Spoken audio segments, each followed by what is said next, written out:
Bienvenidos a La Otra Mirada, al hecho, a la pieza, al hombre, un trazo a la imaginación y a la belleza de las artes. El Renacimiento produjo a partir del siglo XIV un nuevo tipo de ser humano. Provoca un desarrollo económico, científico, técnico, religioso, social y cultural único en la historia. Ya comenzamos.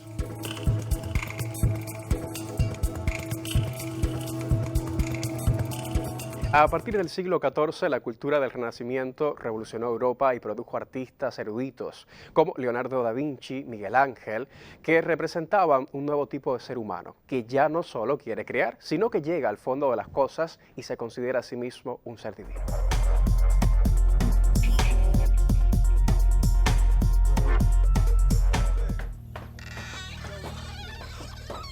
Roma, 1547. Él se destacó entre los multifacéticos del Renacimiento, Miguel Ángel Buonarroti. En la obra en construcción de la Basílica de San Pedro, probablemente la más grande de Europa, fue maestro de obras, arquitecto y artista en una sola persona. Ahora ya tiene 72 años, pero sigue siendo un hombre impulsado por la ambición.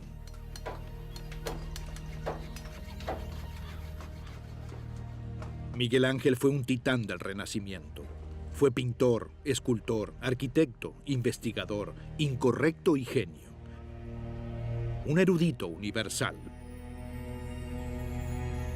Una de sus obras se convirtió en ícono de toda una época, y él mismo en el prototipo del hombre moderno que entró en la escena mundial con el Renacimiento.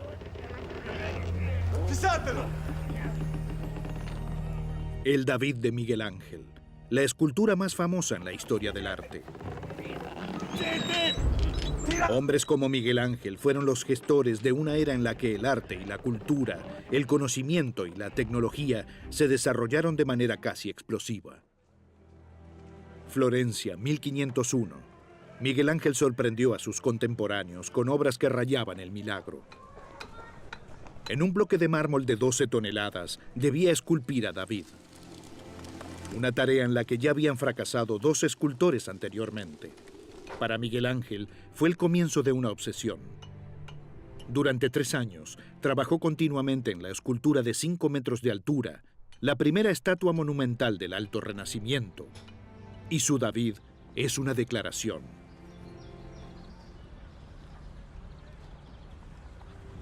Con él, Miguel Ángel logró crear una figura humana en la pose de un dios. Hombres iguales a dioses, algo así como el credo de su época. En el Renacimiento, la imagen del hombre cambió por completo. A fines del siglo XII, el Papa Inocencio III había dicho, el hombre es excremento, excrementos viscosos, un ser despreciable. Y el pecado del hombre, según el concepto medieval, es visible en el hombre. Durante el Renacimiento se puede sentir el hastío por esta imagen pesimista del hombre.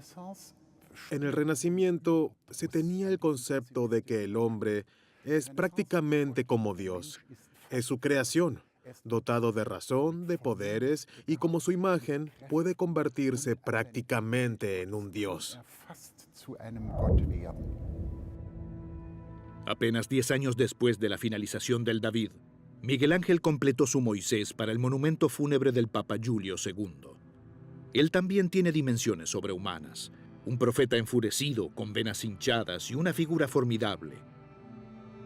Así es como eran representados los dioses en la antigüedad.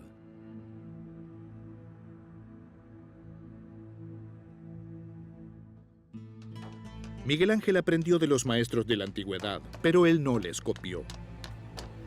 El Renacimiento es más que el resurgimiento de la antigüedad. Hombres como él crearon algo nuevo. Siguieron desarrollando la técnica y el arte de los antiguos griegos y romanos. El Renacimiento no encontrará una obra de arte que sencillamente copie una obra de arte antigua. El factor decisivo es que el Renacimiento no solo redescubre el espíritu crítico de los griegos, por ejemplo, y se enfrenta a la ciencia y al aprendizaje de la antigüedad, ya que continúan desarrollándolo, inventando algo fundamentalmente nuevo y derriban a los antiguos gigantes que originalmente fueron sus maestros. Una obra del Renacimiento, La Primavera de Botticelli, una de las obras más famosas de Occidente. La escuela de Rafael de Atenas glorifica el pensamiento antiguo. O la Mona Lisa de Leonardo, un ícono de su época. Durante más de 1000 años fue olvidado el arte de capturar el mundo espacial de una manera realista en un lienzo plano. Un salto cuántico para la arquitectura. El Renacimiento redescubrió la perspectiva central. Enfatizó la simetría. La arquitectura basada en la antigüedad fue uno de sus temas.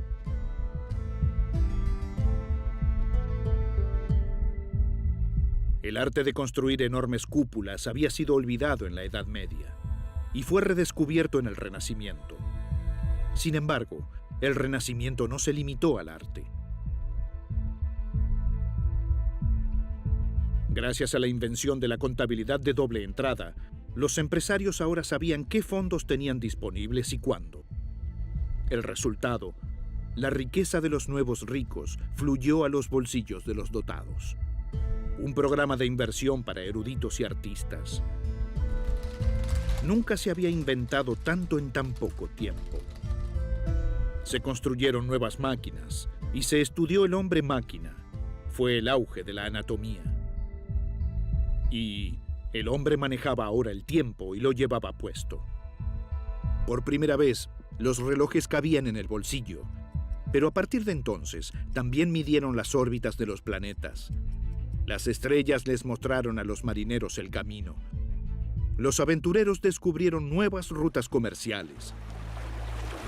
El mundo conocido triplicó su tamaño.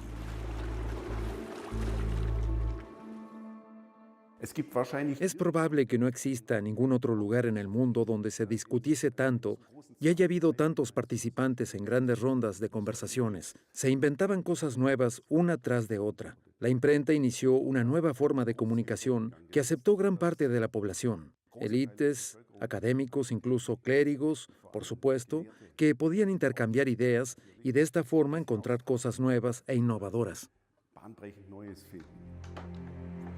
Sin embargo, ¿cuáles fueron los factores desencadenantes de este estado de emergencia de la historia? ¿Cuáles fueron los ingredientes de este desarrollo explosivo? ¿Por qué hombres como Miguel Ángel de repente dominaban el conocimiento, técnicas que se habían perdido durante siglos? Salto en el tiempo. Roma en el siglo I. Para los romanos, la construcción de la Basílica de San Pedro hubiese sido una tarea perfectamente factible en ese momento. Esto lo demuestra el Foro Romano, la sede del poder de un imperio que gobernó sobre todo el mundo occidental. Y exportaba su estilo de vida. Roma dictó el arte, la cultura y la arquitectura de toda una época.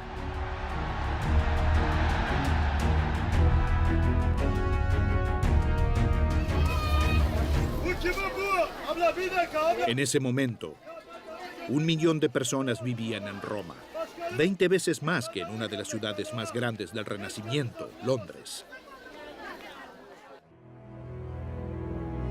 Sin embargo, el esplendor de Roma se basaba en la opresión de millones de esclavos. Naciones enteras eran subyugadas.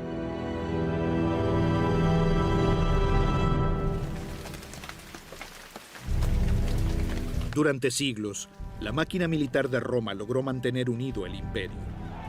Sin embargo, entonces los bárbaros, las tribus de los germanos, godos y vándalos, tomaron la delantera.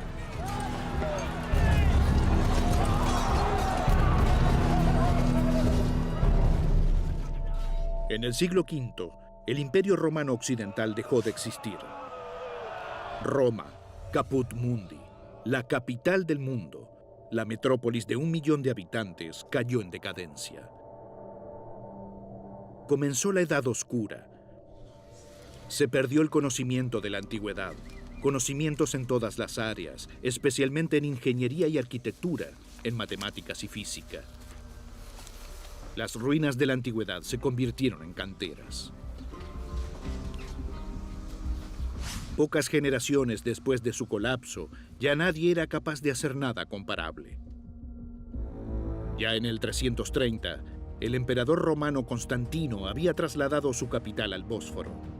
Constantinopla se convirtió en el nuevo centro del imperio. Posteriormente, el imperio se desintegró en una parte occidental y una oriental. Hasta el siglo XV, este imperio romano de Oriente se conservó como una isla antigua a orillas del Bósforo. Allí vivían más de 500.000 de personas. Se llamaban a sí mismos Romaioi, romanos. Sus emperadores se sentían a la misma altura de César y Augusto. Constantinopla era la segunda Roma y su patriarca la cabeza del cristianismo ortodoxo. Y Constantinopla fue la copia de seguridad de la antigüedad. Sus eruditos eran líderes en todas las facultades.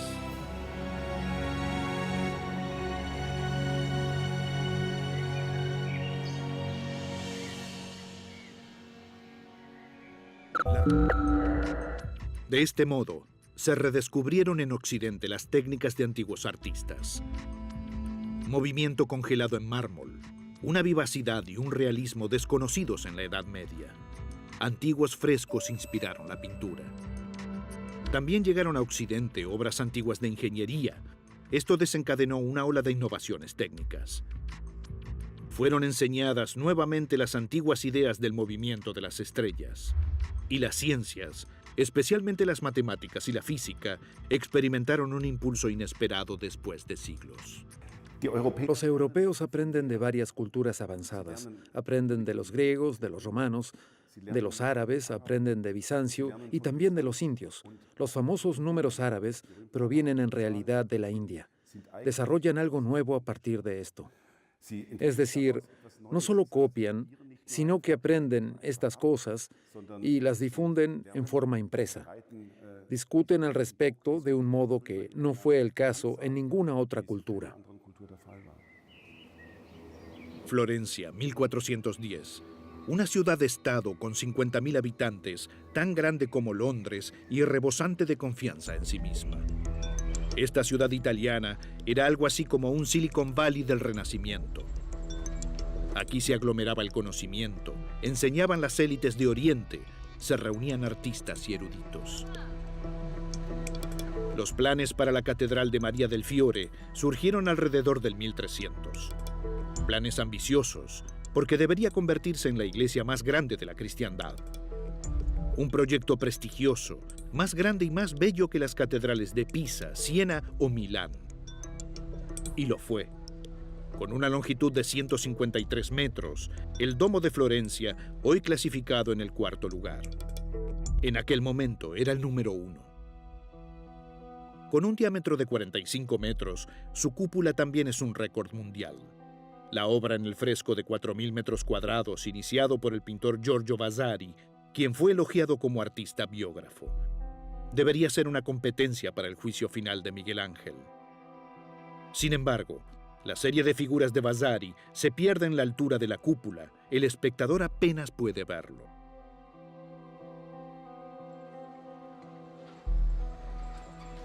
«1418, más de 100 años después de que comenzara la construcción. La catedral aún no estaba terminada. Faltaba la cúpula. En la Edad Media nadie tenía el conocimiento para resolver los problemas estáticos y técnicos. Sin embargo, entonces apareció Filippo Brunelleschi. Era arquitecto y escultor.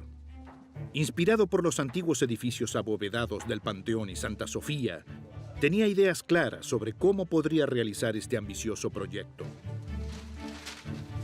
Ya que Brunelleschi fue también ingeniero e inventor. Para la construcción de la cúpula, desarrolló sus propios sistemas de grúas, nuevos desarrollos que revolucionarían la tecnología de la construcción.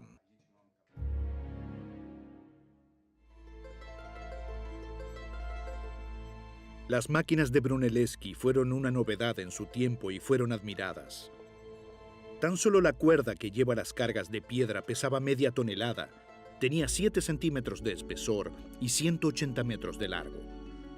Años más tarde, el maestro de obras obtuvo el derecho exclusivo de la fabricación de un barco con sistema de grúa. Fue la primera patente en la historia industrial. Filippo Brunelleschi logró redescubrir la perspectiva central, una técnica que había sido en gran medida olvidada desde la antigüedad. un sistema constructivo geométrico para representar vistas tridimensionales realistas. De este modo, sacó la obra de construcción de su cabeza para representarla en papel y proporcionó una base visual para la discusión. Es el nacimiento de la arquitectura.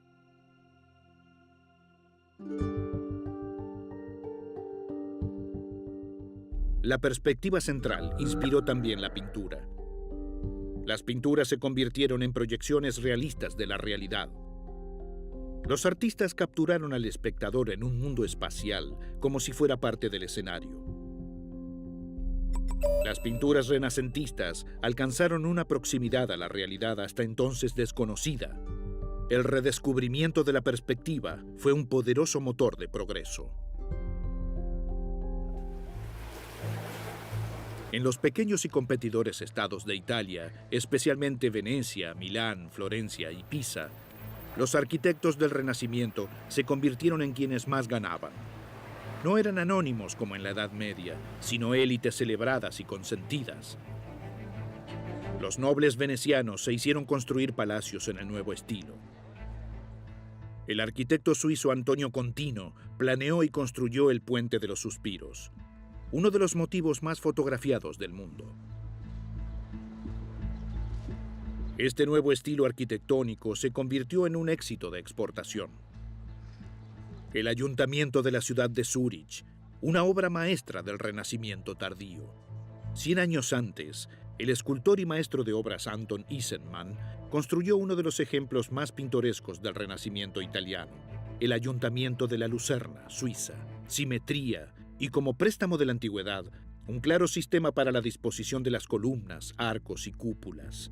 Arquitectura, jardines, esculturas formaron una obra maestra integral. Quería agradar, decorar, servir al placer de los hombres y no la alabanza de Dios. Pero los hombres de la Iglesia no solo copian, sino que también cambian. De este modo falsifican las fuentes, dando su visión como la palabra de Dios. Esto les dio poder. Sin embargo, en el Renacimiento finalmente cae el monopolio del conocimiento, uno de los bastiones más importantes de la Iglesia. Surge un sentido de verdad y búsqueda de fuentes. Y esto, por supuesto, que se produce del acceso a las fuentes y se comienzan a analizar estas fuentes con los antiguos principios clásicos de la crítica de las fuentes. Y se atreven a hacer algo y ya no aceptar sencillamente las leyendas clásicas de la Iglesia. Maguncia, 1450. Su invento tal vez sea el más significativo en 1000 años, pero ni siquiera sabemos cómo era. Johannes Gutenberg, el impresor de libros de Maguncia. Su logro fue que combinó los ya conocidos procesos de reproducción e impresión en un sistema integral. En esencia, es el instrumento de fundición a mano, con la ayuda del cual las letras de las imprentas podrían ser fundidas de forma individual, más rápida y más fina, en definitiva, la invención de la impresión tipográfica moderna. Y con ella, el nacimiento de la comunicación masiva. Ayer y hoy, el mismo principio. La gente multiplica la opinión. Con ello, cambió también el valor que las personas le daban a la información. En el Renacimiento, la palabra impresa valía más porque se leía por escrito. La imprenta de libros fue realmente de una importancia épica, y Gutenberg fue probablemente la única persona que dejó tras de sí las mayores consecuencias en la historia del mundo en 1000 años. La lectura se extiende cada vez más, y las grandes innovaciones científicas, la revolución religiosa, es decir, la reforma, no hubiese sido posible sin la imprenta. En los primeros 60 años después de la invención de la imprenta, aparecieron 400 ediciones bíblicas en lenguas vernáculas. Al mismo tiempo, aumentó el número de laicos que sabían leer y escribir. Cada vez más personas tenían ahora acceso directo e inmediato a los textos bíblicos, la palabra de Dios.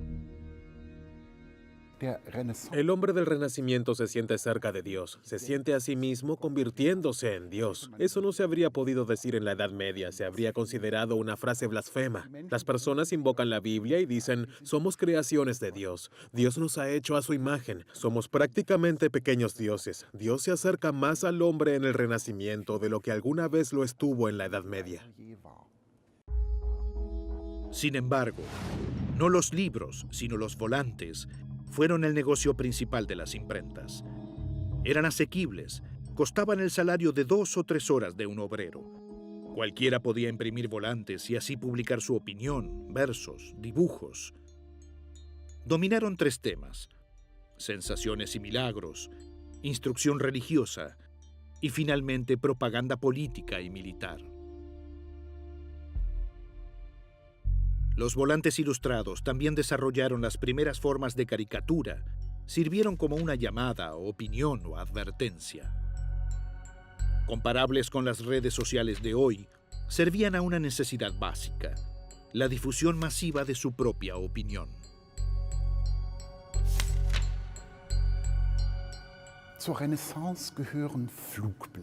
Son del Renacimiento los volantes, la literatura que se imprime muy rápidamente, que se imprime mañana en Nuremberg, se difunde muy rápidamente y pasado mañana llega a Zúrich. Y por lo tanto la información se vuelve mucho más rápida y también es más difícil de controlar. Ya no la puede detener una censura de la iglesia que diga lo que es correcto, porque el volante hace mucho ya ha sido distribuido. Es decir, uno comprende el enorme impulso del libre pensamiento del Renacimiento tan solo al observar los medios de comunicación, la historia impresa y en particular los volantes. La comunicación masiva genera un nuevo tipo de hombre: la estrella. Su creador es Giorgio Vasari, el mismo pintor y arquitecto, pero sobre todo biógrafo de los actores más deslumbrantes de su época, el artista. Quedó impresionado especialmente por Leonardo da Vinci. También retrató a Rafael o Miguel Ángel. Leonardo era poco convencional, un prodigio de la creatividad, muy dotado, extraño, con una vanidad que bordeaba lo grotesco, que no temía declarar su homosexualidad.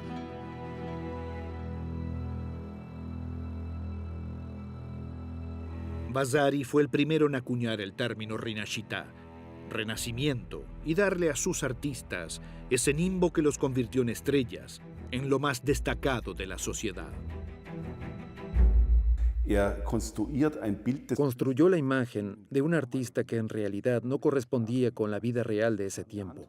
La mayoría de los artistas eran artesanos. Es lo que un gran número se consideraba a sí mismo y como los consideraban los demás. Pero Vasari construye al genio, al loco bizarro, que es superado por las ideas. Él construye una imagen del artista que hoy nos parece extrañamente familiar. Él construye al artista moderno. El pintor Holbein fue el primero en retratar a su familia. Los príncipes pintores Botticelli y Alberto Durero incluso se retrataron a sí mismos. El autorretrato se convirtió en la expresión de una nueva autoconfianza. Y finalmente, Rafael y Tiziano fueron los primeros pintores en firmar sus cuadros. Otro paso hacia la autocomprensión de una estrella. Los grandes del arte eran de pronto famosos en su mundo, algo impensable 100 años antes. Los titanes del Renacimiento, sobre todo Leonardo da Vinci y Miguel Ángel, fueron celebrados, cortejados y se les pagaba como a reyes. Además, alrededor del 1300, los sopladores de vidrio venecianos inventaron el espejo convexo, un invento subestimado, ya que en comparación con los espejos de la antigüedad, la variante veneciana proporcionaba una imagen prácticamente sin distorsiones y brillante. La mayoría de las personas de la Edad Media probablemente veían su rostro a lo sumo borroso como un reflejo en el agua. El espejo de cristal les permitió a los seres humanos por primera vez verse bien a sí mismos. Quizás por eso el hombre del Renacimiento sea más consciente de sí mismo que el hombre de la Edad Media. La confianza en sí mismo y el orgullo por los propios logros ya no eran pecaminosos y la humildad ya no era moderna. La cultura pasó de los monasterios a las calles. Había una mayor libertad de pensamiento y aparecieron las primeras universidades. La invención de la imprenta también favoreció la difusión de las nuevas ideas.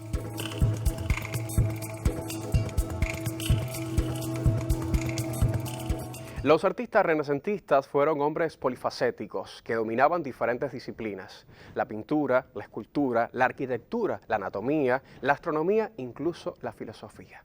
¿Ha vuelto usted a vivir junto a nosotros la experiencia de disfrutar del arte? La próxima semana regresamos con una nueva mirada al mundo de las artes visuales. Buenas noches.